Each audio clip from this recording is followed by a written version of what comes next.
काय झालं सांग. काही नाही रे, मग एका मुलीसोबत प्रेम होतं. 8 वर्षापासून आम्ही रिलेशनशिपमध्ये होतो.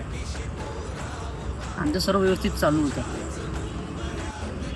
तिला जॉब लागला, ती दिल्लीला गेली.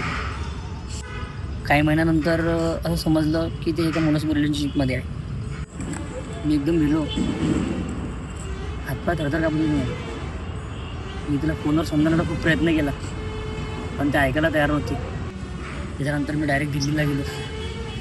तिला भेटलो, तिला सर्व समजून सांगितलं, पण ते ऐकायला तयार नव्हती. तिला प्रेमाची भीक मागितली. तिनं असं म्हटलं की तू जीव दिला तरी चलन मला, पण मला तुझ्यासोबत राहायचं नाही. मग ते सोडून गेले तर तू जीव देत आहे. हां, जीव खूप अनमोल असते बरं.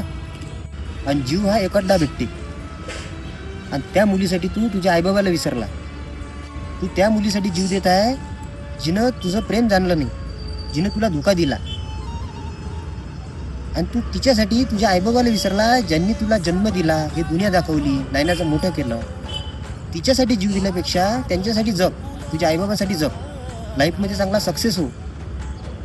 एका मुलीनं धोका दिल्यावर आपण जर जीव देत असाल तर हा खूप चुकीचा निर्णय आहे. योग्य निर्णय घे. माझ्यासोबत पण असं घडलं आहे.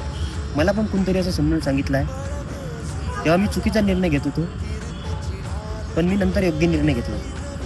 आज तुझी वेळ आहे. तुला योग्य निर्णय घ्यायचा की चुकीचा निर्णय घ्यायचा हे तू ठरव. चल मग येतो मी.